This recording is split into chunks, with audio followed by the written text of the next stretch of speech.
Hi everyone, कैसे हैं आप लोग। उम्मीद है कि आप लोग बहुत ज़्यादा अच्छे होंगे।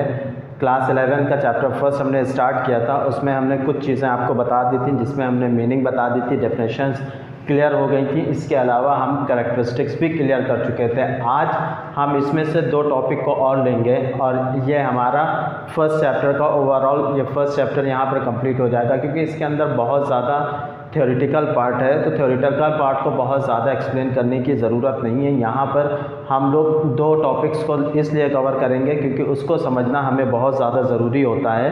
तो इसलिए पहला टॉपिक हम ये समझेंगे कि बुक कीपिंग, अकाउंटिंग और अकाउंटेंसी, इसमें डिफरेंस क्या होता है और किस तरह से समझा जा सकता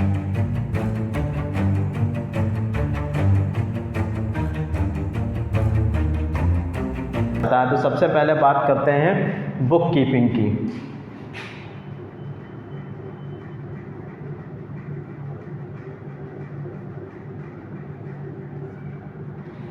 जब बात होती है बुक कीपिंग की, इसका मतलब ये होता है कि हम लोग इस बुक कीपिंग के अंदर एक जर्नल अकाउंटिंग करते हैं। जर्नल अकाउंटिंग का मतलब ये है कि इसमें हम लोग जर्नल एंट्री बनाना सीखते हैं, लेजर बनाना सीखते हैं, ट्रायल बैलेंस बनाना सीखते हैं। तो इस तरह की जब हम अकाउंटिंग करते हैं तो इसको बुक कीपिंग कहा जाता है। इसके अंदर बहुत ज़्यादा हमें डिटेल नॉलेज की ज़रूरत नहीं होती है। हमें अगर थोड़ी बहुत भी नॉलेज है तो हम बहुत आसानी से बुक कीपिंग करना सीख जाते हैं। एक बार हमें ट्रायल बैलेंस बनाना आ गया, जर्नल लेजर से ट्रायल बैलेंस बनाना आ गया, तो उसके बाद फिर हमारे लिए बुक कीपिंग को समझना बहुत मुश्किल नहीं रह जाता।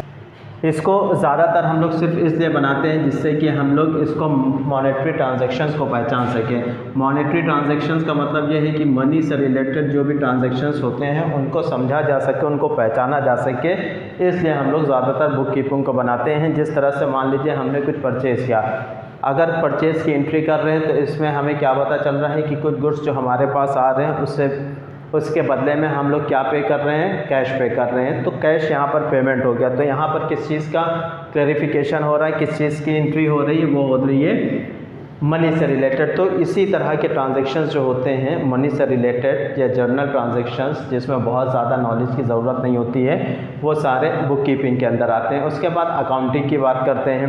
जो अकाउंटिंग टर्म है उसमें हम लोग मेनली जो समझने की कोशिश करते हैं, जो यहाँ पर हमने ट्रांजैक्शंस किए होते हैं, जर्नल एंट्रीज बनाई होती हैं, लेजर बनाया होता है, ट्रायल बैलेंस बनाया होता है, उसके नेक्स्ट पार्ट को यहाँ पर समझा जाता है, जिसमें हम लोग ट्रेडिंग अकाउंट बनाते हैं, प्रॉफिट एंड लॉस अकाउंट बनाते हैं और बैलेंस शीट बनाते हैं। ये सारी चीज़ें यहाँ पर बनाई जाती हैं और ये समझने की कोशिश की जाती है कि हमारा ओवरऑल बिजनेस चल किस तरह से रहा है, बिज़नेस की हेल्थ किस तरह की है, बिज़नेस कितने दिन सर्वाइव करेगा, बिज़नेस में क्या प्रॉफिट हो रहा है, क्या लॉस हो रहा है, बिज़नेस की ग्रोथ कितनी अच्छी है। तो बिज़नेस की ओवरऑल पोजीशन जानने के लिए हम लोग अकाउंटिंग करते हैं। यानी कि जब हम बुक कीपिंग को सारा एक जगह पर निकाल के बिज़नेस की प्रॉफिट एंड लॉस को समझने की कोशिश करते हैं, कंपनी की हेल्थ को समझने की कोशिश करते हैं, तो उसको हम लोग की मेनली क्या समझते हैं, अकाउंटिंग समझते हैं। और ये सारी चीज़ें असल में बनाई भी इसलिए जाती हैं जिससे कि इससे रिलेटेड लोगों से हम लोग बात कर सकें। इससे रिलेटेड कौन कौन से होते हैं, जो कंपनी के ओनर हो गए,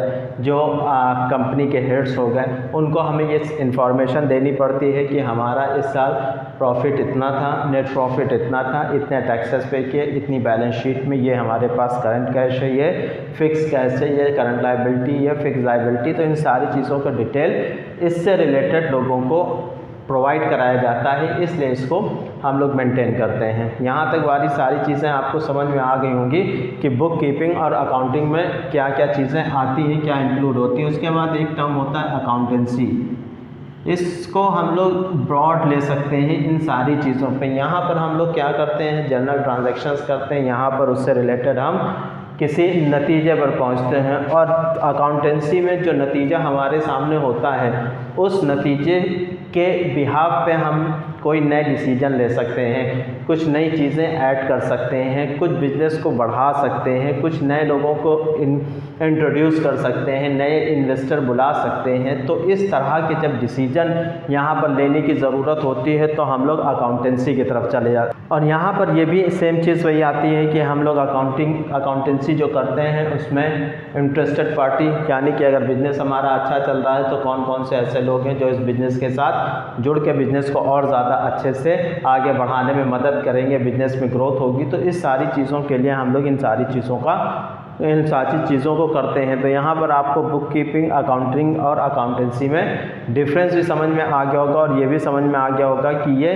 तीनों अलग किस तरह से होती हैं। अगर आप कहीं देखते हैं कि कोई अकाउंटेंट से पूछा जा रहा है कि आप क्या कर रहे हैं, तो अगर वो बताता है बुक कीपिंग कर रहे हैं, तो इसका मतलब ये है कि वो जर्नल एंट्री, ट्रायल बैलेंस और लेजर बना रहा होगा, एक जर्नल ट्रांजैक्शंस कर रहा होगा। अगर कोई अकाउंटिंग की बात करता है तो हम लोग समझ रहे होंगे कि profit and loss and balance sheet बनाने का काम कर रहा होगा, जिससे हम लोग किसी नतीजे पर बिजनेस के पहुंचते हैं। अकाउंटेंसी में नए नए बोल्ड डिसीजन लेने के लिए हम लोग कुछ भी एक्टिविटीज़ करते हैं, इन रिजल्ट से हम किसी नतीजे पर पहुंचते हैं, तो ये हमारे लिए अकाउंटिंग हो जाती है।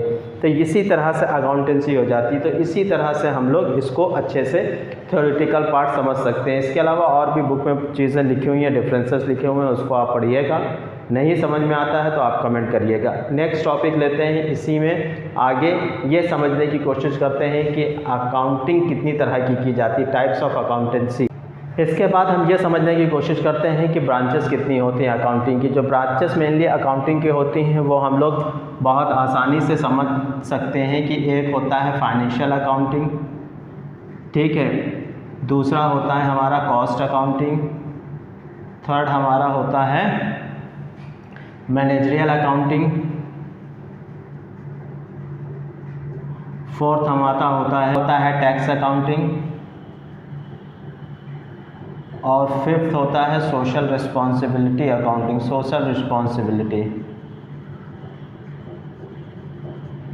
अब यहाँ पर जो फर्स्ट की बात की फाइनेंशियल अकाउंटिंग की, जब हम फाइनेंशियल अकाउंटिंग की बात करते हैं तो हमारी दिमाग में वही सारी तीन चीज़ें आ जाती हैं जो अभी इससे पहले हमने पढ़ी थी। फाइनेंशियल अकाउंटिंग में मेनली हम लोग अकाउंटिंग से रिलेटेड सारे ट्रांजैक्शंस जो भी होते हैं वो इसमें किए जाते हैं, कि इसमें हम लोग प्रॉफिट एंड लॉस कैसे बनाएंगे, जर्नल एंट्रीज कैसे करेंगे, ट्रायल बैलेंस कैसे बनाएंगे। तो इन सभी चीज़ों को इसमें एक एक करके दिखाया जाता है, किया जाता है, और इसके बाद इसको समझा जाता है कि इसको किस तरह से प्रिपेयर किया जाएगा।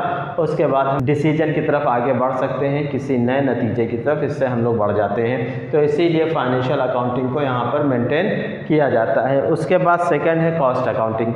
अब जब कॉस्ट अकाउंटिंग की बात की जा रही तो यहाँ पर हम लोग क्या समझेंगे, कॉस्ट अकाउंटिंग क्या है। कॉस्ट अकाउंटिंग में बहुत सीधे से और सिंपल से हम लोग ये समझ सकते हैं कि ये एक ऐसी अकाउंटिंग होती है जिसमें हम लोग प्रोडक्शन ऑफ कॉस्ट को निकालते हैं पर यूनिट के हिसाब से, यानी कि एक यूनिट में एक प्रोडक्ट को बनाने में कितनी कॉस्ट लग रही है उसको कैलकुलेट करने के लिए, उसको फाइंड आउट करने के लिए हम लोग ध्यान देते हैं, कॉस्ट अकाउंटिंग को ध्यान देते हैं। नेक्स्ट है मैनेजरियल अकाउंटिंग। अब मैनेजरियल अकाउंटिंग की जब बात की जाती है तो इसमें हम बिल्कुल उसी तरह की बातें कर सकते हैं जैसे अभी हम लोग अकाउंटेंसी में बात कर रहे थे। यहाँ पर क्या है कि हमारे पास जो भी रिज़ल्ट आते हैं, ठीक है, उस रिज़ल्ट को हम फॉरवर्ड करते हैं अपने हेड्स को, और वहाँ से हम लोग क्या करते हैं कि बिजनेस की एक्चुअल फाइनेंशियल कंडीशन को समझते हुए बिजनेस को और अच्छे से ग्रोथ करने के बारे में सोचते हैं, उसमें नए नए डिसीजन ले सकते हैं।